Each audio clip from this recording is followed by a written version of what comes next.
the last time we saw Al Bundy. He turned out to be an incredible player for Polk High. I mean, there was even a time where he scored 4 touchdowns in one game. 4 touchdowns. One game. By the time he graduated, Al was considered to be the #1 player in the state. But he decided to stay close to home and join the Northwestern Wildcats. And in his freshman season, Al Bundy was a dominant force for his team, proving that he is not only the best running back in the state, but has the potential to be one of the best in the nation, earning himself freshman All-Big Ten honors in a season where he only played 6 games, but did his part in helping to begin turning this program around. Which brings us to today, where Al Bundy has been doing a lot of thinking about where he might want to transfer. And after becoming one of the best backs in the nation, he does have quite a few offers. But Al knows that he plans on proposing to his girlfriend Peggy soon. So he realized that at least for the time being, he's going to have to stay in Chicago. And ultimately for his sophomore season, he decided to run it back with Northwestern. This team almost didn't lose a single game when Al was starting for them last season. So Al feels real good about their chances to compete this year despite the fact that they did not improve on their roster too much. On the bright side though, they do have some pretty decent linemen. So now Bundy was more than excited to get this season going, and he was going pretty crazy at practice. But soon it would be time for him to get into his first game of his sophomore season. Well, luckily they will be at home, but they will also be facing off against an SEC opponent, as the Wildcats get set to match up against Mississippi State. Now Al Bundy's sophomore season was not getting started off too well. Northwestern was having a hard time getting things going with him in the running game, and even out of the backfield he was still getting stopped, forcing the team to go 3 and out on their opening drive. By the end of the first quarter though, on a 3rd down and 1, Al started to make some big plays by breaking off tackles and moving the chains for the Wildcats. They even got to the other side of the field in scoring position where even though they did get stopped, they were able to settle for 3. Bringing us to the second half where once again Al was having a really hard time out of the backfield. By the end of the 3rd quarter though, he was doing a little bit better after he said hey, and was beginning to pick up some nice gains for the team. Bringing us to the very next play where Al was able to cut back, seeing a huge hole that opened up allowing him to get to the sideline, and now Al Bundy was outrunning defenders before powering his way across the goal line for 6, his first touchdown of the season. And it was hard for people in the crowd to believe that he wasn't on his way to getting many more. Now by the 4th quarter though, this team had really wished that they were getting the ball more to Al, because this interception would allow Mississippi State to take the lead by 7, and soon Northwestern would be brought to a 4th down where Al could not hold on to this ball, creating a turnover on downs and a 2-possession lead by the end of the 4th quarter, where although Al Bundy was able to come up with the catch and run for a touchdown on this play, it was too little too late, as the Wildcats would lose in their first game of the year, dropping this one 24-17 in a game where Al actually played pretty well, going for over 100 yards rushing and 80 yards receiving. I mean, this was only the first game of the year and the coaches were already happy. Unfortunately though, Al was not happy about having to deal with some of his classmates. Did I tell you how pretty you look today? No. Good, then the blood is still reaching my brain. Now, after the Week 1 loss, Northwestern was still the 25th ranked team in the country. They were getting a lot of love from their committee for having one of the best young players on their squad, but they knew they could say goodbye to their playoff hopes if they lost in their next game. And it would definitely be a tough one for them to get through, especially going into their first road game of the year, where they are tasked with taking down Deion Sanders in the Colorado Buffaloes. Now, on this opening drive, that Buffalo defense was playing great, barely allowing Al to get any yards and forcing them to go 3 and out. Things would begin to change on this next drive though, as Al was finding ways to pick up a 1st down. He even helped his team move across the 50 where his quarterback ended up throwing a pick. But it was all good though, because by the 2nd quarter this game was still tied at 0. And Al Bundy was starting to come up with some really big plays for his team. When it got to 3rd down, it seemed like they knew to get the ball to Al Bundy so he could say hey and move the Wildcats right back across the 50. On this drive though, they would end up getting stopped on 3rd down, but not only would they be up by 3, but they would be right back in scoring range, bringing us to another 3rd down where an incredible block helps Al pick up the 1st, ultimately leading the Wildcats down to the goal line where Al was picking up his first score of the day. Northwestern is putting some points on the board to extend their lead to 2 possessions, and giving them a ton of control in this game after they get the ball back still up by 10.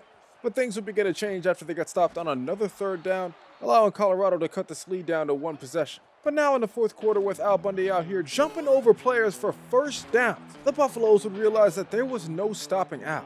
And that's exactly why the Wildcats would earn their first victory of this season, closing this one out 13-7 in a game where Al Bundy went for over 150 yards. He had an exceptional day that led to his team's first win, But things would get a little worse for him after he was contacted by his arch nemesis Spare Tire. And he was really upset because apparently Al had not only called his sister fat, but he had also stolen his high school glory. That was our championship. You never made it past that goal line. I dropped you like third period French. You stole the glory that should have been mine. I had a little bit of glory, yeah, but you had pie. Now Al Bundy actually feels like it's Spare Tire who's the one who's lucky that he doesn't play him this season. Cause at this point, Al feels great about his team's potential going forward throughout the year.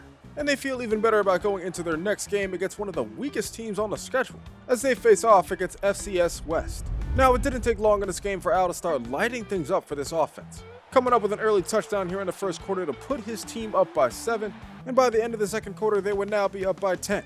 But apparently Al didn't think that was enough, so on this play, he said get off me, throwing this dude out the way before he swerved the defender, and now he is gone. Al Bundy was making his way down the sideline for his second touchdown of the night, giving his team a ton of control in this game that they would maintain into the second half. Because by then Al had over 200 yards rushing and was on his third touchdown of the day, putting up a score that not only extends the Northwestern lead back to 3 possessions, but does enough to give them another W on the season, as Northwestern would win this one 30-10, and it was mostly thanks to another big game from Al Bundy, who had his first 200-yard and 3-touchdown game of the season. He even earned his first Big Ten Offensive Player of the Week of the year. That sounds crazy, but you know what I mean. Now Al was trying to do everything he could to get better throughout the year. Eventually though, he would have to get a job to earn some extra money. But even then, Al was working real hard to improve upon his skills. Soon though, Northwestern was heading into their next game, and Al was ready to keep trying to prove that he was one of the best backs in the nation, as Northwestern was heading into another home game to face off against Maryland. Now after Maryland turns the ball over down inside their own goal line, Al Bundy was out here easily getting a touchdown on his first play of the game, putting up a score that gave the Wildcats a lead and apparently a lot of momentum in this game, because soon they were getting the ball right back in excellent territory and Al Bundy was taking advantage, moving his team down inside the goal line where a couple plays later, his quarterback would throw a touchdown, putting up points that looked like it was about to set the tone going forward. But then Maryland would find a way to put up a touchdown and also get a pick, now putting the Wildcats in a bad spot after this is a 17-14 game after half. And even though this was one where Al was making a huge impact on the ground, he continued to show how effective he was as a receiver, really showing that he was capable of doing it all. Unfortunately though, this drive would end in 3 points and they would still be down by 3 by the end of the fourth quarter. So Al knew it was time for him to start snatching people's ankles and put his team in position to come up with a game winner. Al was taking another handoff up the middle where he said hey, and picked up a big first down for the Wildcats, bringing us to 1st and goal with under 2 minutes left, where they decided to get the ball out to Al on a screen pass to the outside, and he was able to dive across the goal line for a score, putting up points in the final minutes of this game to give his team the lead and allow them to come away with another W. The Wildcats win this one 24-20, and shout out to Al Bundy for another 100+ yard game. The coaches were very happy with him at this point after winning another Offensive Player of the Week. Now 4 games into the season, the Wildcats looked like they were in great position to compete for the Big Ten Championship. But in order to stay in that position, they were going to have to take care of business in their next game, where they would be on the road to face off against one of the top teams in the conference, the UCLA Bruins. Now from the very first play of the game, things were going well for Al Bundy, because he was able to say hey, breaking himself free to the outside where he had a ton of running room, ultimately being pushed out inside the red zone. And a couple plays later, he took a handoff up the middle for an easy score to give his team the lead. Now Al Bundy was known for running people over, but he was also one of the shiftiest backs in the nation. This dude seemed like he can do anything on the field. Oftentimes he was even able to jump right over. Okay, so this time it didn't work out. You stupid. But it was all good though, because soon his teammates were really starting to step up, as a receiver comes up with a big catch downfield that brings them to the goal line, allowing Al to take another handoff that puts them across for another score on the day. By the second half though, UCLA was doing everything they could to stay in this game except for stop Al Bundy, because soon he helped lead them to 1st and goal, where this catch out in the flat leaves him wide open and he crosses over for a score that puts them back up by 2 possessions. And even though in this one the Bruins continued to fight to stay alive, there wasn't really much they can do when Al was out here saying excuse me. And it would turn out that the Wildcats had already done enough to put this game away, as they squeaked this one out 24-21, but they definitely couldn't have done it without Al Bundy, who went for over 100 yards rushing and receiving and scored 3 touchdowns. A huge game that earns him his first Big Ten and his first National Offensive Player of the Week. And at this point, man, Al was feeling great. He was evolving as a player and his team was racking up the wins. The only thing is that Al was starting to get in trouble after making a lot of fat jokes at work. Al Bundy, I find you guilty of excessive cruelty to large women. You should see what he's like with midgets. The proper term is little people. Well, that's the proper term for anyone standing next to you. But now Al Bundy is looking to help keep his team's win streak alive. In order to do that, though, he would have to head back on the road and face off against another conference opponent, where this time they will be taking on Rutgers. Now, throughout the first half of this game, Al Bundy was not doing well. He wasn't able to get the run game going at all and was often being obliterated in the backfield.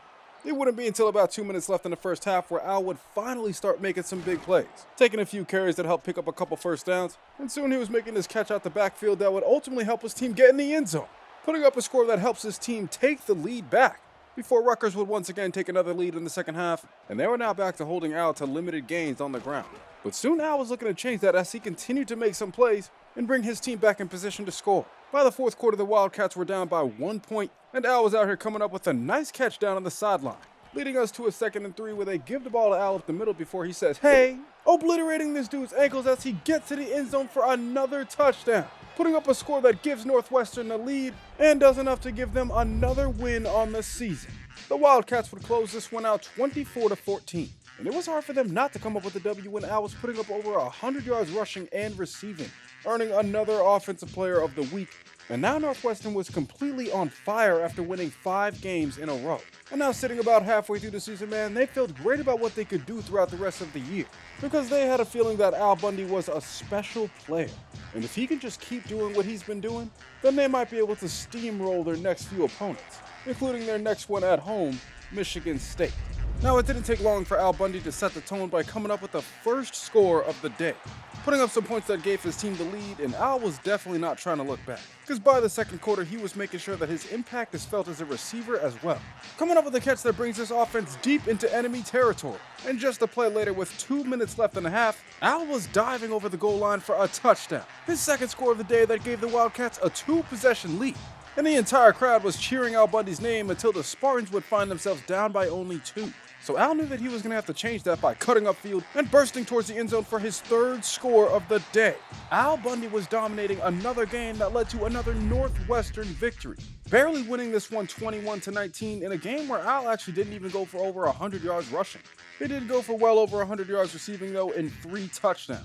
Rightfully so, he was feeling pretty good about himself, even though his team was now about to head back on the road and take on another Big Ten opponent in Wisconsin. Now, by the end of the first quarter, Al not only had over 70 yards rushing, but he also had a touchdown. He had this crowd rocking early, and it wasn't even his fans. Regardless of that, though, Al was determined to put on a show for anybody who was in the stands, and he was doing a great job of doing so. Al Bundy was racing upfield before he broke off a tackle and almost got sprung loose for a score if he didn't step out of bounds. But by the end of the fourth quarter, Al would eventually get that second touchdown, scoring some points that extended his team's lead and led to another victory on the season. Al Bundy was back to having another 100-plus yard game, and he was hoping he could have another one while helping his team come up with another win, as Northwestern was heading back home to face off against top 25 ranked Washington. After having a lackluster first half, Al Bundy would begin to turn things around at the end of the second quarter, bringing this carry around the edge into the end zone for a score, putting up some points that turned out to mean a lot more than anybody would have expected. Because before the half was even over, despite the fact that Al was coming up with some incredible pass protection, that quarterback was still getting clobbered in the backfield, fumbling the ball and allowing Washington to return it for 6. A horrible play that puts Northwestern in bad position in the second half. But with Bundy not struggling too much on the ground as much, the Wildcats felt like things would have to change eventually, bringing us to less than 10 seconds left in this game. We're down at the goal line. It turns out that Al Bundy was the guy to come up with the score, putting up a touchdown that tied this game up for the team in the final moments and led them to earn a huge win against the top 25 ranked team, squeaking this one out by the hair on their nuts by 1 point. And they very likely would have lost if it weren't for their superstar running back Al Bundy, who at this point was very much a household name and was getting a lot of recognition on TV. Hi, everybody. I'm Roy Firestone, our guest tonight on Sports Look. Meet the future Hall of Famer, Al Icky Bundy.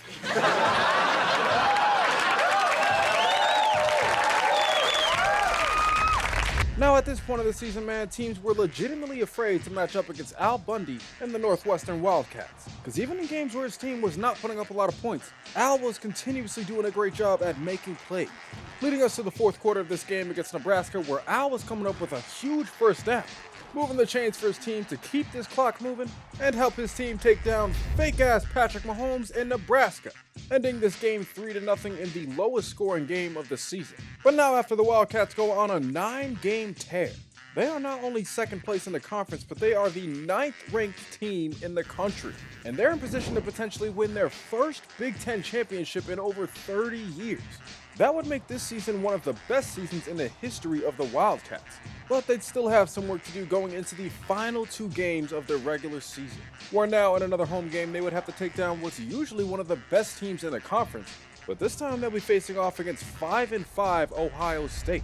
Now, although the Buckeyes were only 5-5, against Al Bundy these dudes were playing like they were undefeated, because time and time again Al was being dropped in the backfield, and at one point he actually averaged -2 yards per carry. It wouldn't be until the end of the third quarter where Al would start making things happen, but Ohio State was still knocking him around. On the very next play though, man, Al felt like he really had to show the Buckeyes who he was.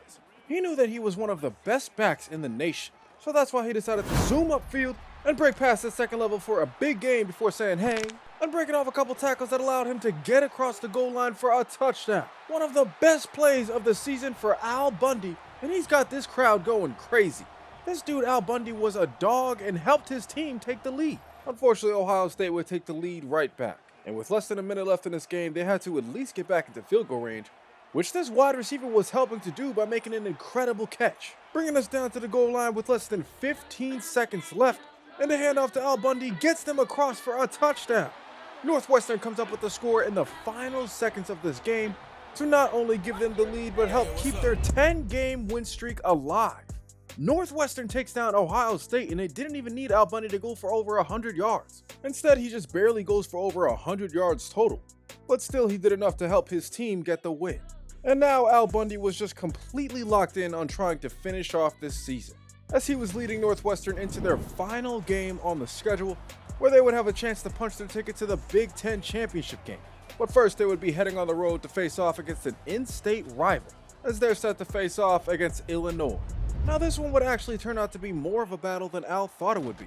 But Al knew he would have to find a way to change that by juking out legitimately half this defense and breaking off a couple tackles to bring his team inside the 10-yard line, bringing us to a play later where a handoff to the left side allows Al to plunge his way across the goal line for a score, finally taking the lead in this game, and they would actually get the chance to extend it after getting the ball right back. And playing against a team that was 1-10 on the season, it was no surprise that Al was embarrassing his opponents. He brought his team down inside the red zone where out of the slot, Al was coming up with a catch for a touchdown. A huge score that puts his team up by multiple possessions in the first half, and they would not have a hard time maintaining that lead well into the second, because by the fourth quarter, Al was moving his team right back downfield, where once again lined up at receiver, he was scoring another touchdown, officially extending his team's lead to 3 possessions and finally putting an end to the regular season. This Northwestern team had dominated throughout the entire year, and they can definitely give credit to Al Bundy, who would really appreciate it right now, because it turns out that he's still in some trouble for his jokes at work. 2, 4, 6, 8, don't make fun of our way. 2, 4, 6, 8, don't make fun of our way. 1, 2, 3, 4. You're gonna fall through the floor. Now, at the end of the regular season, Al is the top back in the nation, currently leading in rushing yards by over 100, and he has his team in great position to make the college football playoffs. But if they want to be able to keep their spot, Northwestern will have to take care of business in one of the biggest games in their program's entire history. And they'll have to take down what's easily the best team that they've played against all season, as the Wildcats will have to face off against the number 3 ranked team in the country, the Michigan Wolverines. Now, it didn't take long for Al to see why Michigan was one of the top-ranked teams in the nation, because they came out here and completely shut down Northwestern on their opening drive. Luckily, they didn't take the lead or anything, but it took until the end of the first quarter for Al to finally get over 10 yards rushing, and soon he realized that he might have to make a bigger impact out of the backfield. So after he made this catch, he said, hey, obliterating this one dude's ankles before making some Wolverine defenders look silly, and bringing his team inside the 10-yard line where just a few plays later, he would take his handoff before bursting through some defenders for a touchdown, allowing Northwestern to get off to a solid start as they take the lead in this first half. And luckily for Northwestern, not only was Michigan not able to tie this game up, and Al was right back to making some nice plays, eventually leading his team down to the goal line at the end of the half where he scored another touchdown, putting up a score that had his team up by multiple possessions. And they were actually getting a chance to extend their lead further after getting the ball back after a turnover, and Al was out here making a play to get his team in field goal range with 15 seconds left in the half. But it turns out that it wasn't just Al making plays in this game, as his teammates were finally starting to show up big, coming up with a play that brings the Wildcats across the 50, and soon they would be right back down towards the goal line, where a handoff to Al gets him in for his third score of the day, extending his team's lead even further in the second half. But it seems like they were not done yet, because with Michigan starting to put up points and trying to come back in this game, the Wildcats needed somebody to make a play. So on this one, the quarterback decided to pitch the ball to Al Bundy, who had the entire field open ahead of him. Al Bundy was gliding towards the end zone for another touchdown on the day. He was putting on an immaculate performance as he scored 4 touchdowns in one game. Not the first time he's done that, and hopefully not the last. But it will be the first time sending his team to the college football playoffs. Northwestern takes down the Michigan Wolverines to win the Big Ten championship, the first time doing so since 1995. And just like that, they have punched their ticket into the biggest game in their program's history. This team had now won 12 straight games, but there's just no way they get here without Al Bundy, who at this point seemed like he was being interviewed almost every week. If there was a single word that would define the essence of you, Al, what do you think that word would be? Winner. Now, after having an incredible season, it turns out that Al Bundy would go on to win the Walter Camp Award. An over 1,600-yard season was getting him a ton of recognition, because he not only ended up winning the Maxwell, but he also earned himself the Heisman Trophy, the first player in the history of Northwestern to ever do so. And now Al will forever be ingrained in Chicago history. He stuck with Northwestern for his sophomore season and not only got his team to the college football playoffs, but became the #1 player in the country. And Al would go on to win a bunch of other awards, but he still had some work to do. He was still working hard because he knew he had a postseason game coming up, the first one in Northwestern's history, and it would come after starting their year with a loss in the first week of the season. But their first playoff game would be against one of the toughest teams that they've seen all year. Not just because they're playing against one of the top-ranked teams in the country, but because they are also playing against Ole Miss, who just so happens to have Al Bundy's arch nemesis on the team, Spare Tire. Oh nah, see now this one was personal. Al Bundy had to find a way to not only take down his rival, but get his team to the next round of the playoffs. Now on the first play of the game for Al Bundy, he was feeling great, pulling off a run that turned out to move the chains for his team. But soon that Ole Miss defense would start to lock up and put a stop to that Wildcats opening drive. Now down 14 points though, Al knew he had to start saying get off and pick up some first downs for his squad. And if he wasn't going to do that, he would have to say hey and spring himself loose, because Al Bundy was racing his way down the sideline and he outran the entire defense for a touchdown. Al Bundy was getting things going for Northwestern right when they needed it, coming up with a score that brings them right back in this game, but soon Ole Miss would go back up by 2 possessions. And with 10 seconds left in the half, this offense didn't really have a chance to do much, but yet they still found a way to do this, throwing an interception that gets returned to the crib for 6. And now all of a sudden Northwestern is off to the worst half that they've played all season. Everything seemed to be fine though when they had Al Bundy, who had over 100 yards already and continued to add on some more. But it wasn't just on the ground either, because soon Al was saying, "Come here, boy," and bringing his team across the 50 to begin setting them up for a score, leading us to a 3rd and 10 where the quarterback lob passed it to Al, and it gets picked off. Now, thankfully, this didn't go back to the crib for 6, and they weren't able to score any points off it, but soon it would be 4th down and 13 with this game on the line. And this quarterback decided to take a shot deep to the end zone before getting picked. Now, the good news is that this was actually a pass interference on Ole Miss, so Northwestern would get the ball back and have a chance to make something happen in this game. And thanks to Al Bundy, they would actually get down to the goal line, where a handoff to him got him across for a touchdown, bringing Northwestern back in this game in the final minutes. But soon there were not any minutes left, and those Ole Miss referees were actually taking more time off the clock, bringing us to this play where the quarterback threw another pick. And Al Bundy was so mad, bro, he had to smack this man into next week, because he knows that unfortunately, there will be no next week for him, as Northwestern would go on to lose this game. Al Bundy's sophomore season comes to an end with a 27-14 loss, And the worst part about it is that spare tire, who barely even played, was out here talking crazy to Al after the game. But in a season where Al went for over 1,700 yards on the ground, leading the nation as the top rusher, and also had an incredible season as a receiver with over 1,300 yards, he would go on to break multiple records for Northwestern, establishing himself as a dominant force that will likely break more records in the future. Now on the bright side though, at least spare tire didn't go on to become a national champion. But Al honestly feels like if he doesn't go somewhere where he doesn't have to carry, then he might never have a chance to actually compete for a championship. So going into his junior season, he is definitely going to hit the transfer portal. He wants another opportunity to take down spare tire and potentially win a national championship. So Al was definitely going to have a big decision to make, but I will leave that decision up to you guys. If you want to see a part 3 of Al Bundy, be sure to get this video to 1,000 likes and subscribe to the channel down below. Also be sure to comment down below who else you guys want to see next, and YouTube thinks you'll like one of these other stories until the next one comes out. If you are watching at this point in the video, just know that I appreciate you more than you'll ever know. I hope you all are going to have a great rest of your week, and other than that, I'm gonna catch you guys next time.